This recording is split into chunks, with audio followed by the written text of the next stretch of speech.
Halo, selamat pagi, Riz. Bagaimana kabarmu selama PJJ ini? Dan keluarga di rumah sehat kan? Alhamdulillah, aku dan keluarga sehat, Pan. Bagaimana kabarmu? Semoga sehat juga ya. Iya, sehat, Riz. Oh iya, kamu laporan setiap Jumat di mana ya? Aku laporan di Rutan kelas 2B Ponorogo nih, Pan. Kalau kamu? Wah, sama-sama di rutan nih kita.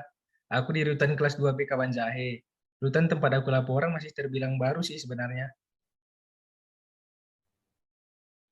Jadi tertarik nih untuk bahas program pembinaannya. Kalau menurutmu program pembinaan kemandirian di sana bagaimana, Pan? Menurutku, kegiatan pembinaan kemandirian WBP yang sudah berjalan sangat dengan baik. Setiap Jumat, kami para taruna membantu pegawai untuk mengawasi berjalannya pelaksanaan kegiatan tersebut. Oh iya, kan tadi kamu bilang kalau Rutan kelas 2B Kabanjahe masih baru kan? Nah, itu untuk sarana dan prasarananya apakah sudah mendukung untuk segala kegiatan pembinaan kemandiriannya?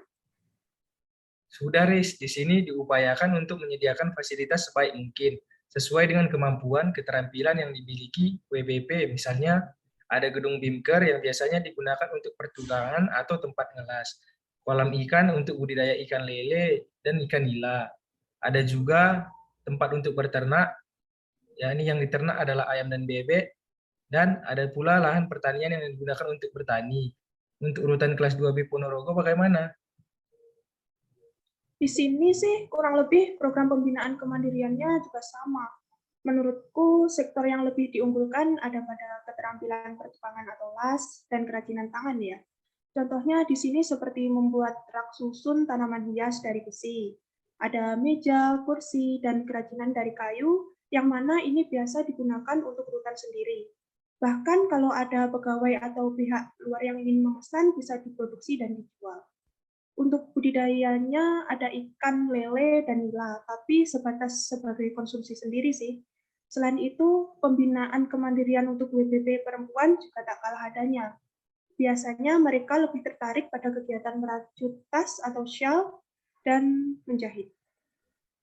Jadi meskipun WBP perempuan di sana minoritas, tapi tetap diperhatikan dan dikembangkan ya Ki untuk kegiatan kemandiriannya. Tentu dong, Van. Optimisme bagi para narapidana perempuan sangat penting, baik selama menjalani masa pidana di dalam maupun nanti untuk menatap masa depan setelah keluar dan menjalani kehidupan di lingkungan masyarakat. Optimisme itu dapat muncul dari kegiatan pelatihan keterampilan yang dijalani narapidana perempuan.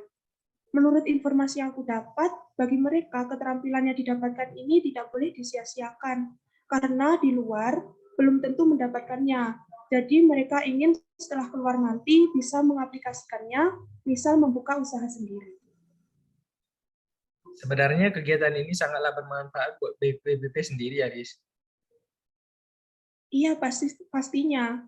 Sejauh ini dari pandanganmu, kira-kira kendala apa saja yang mungkin menghambat proses berjalannya program, Pan?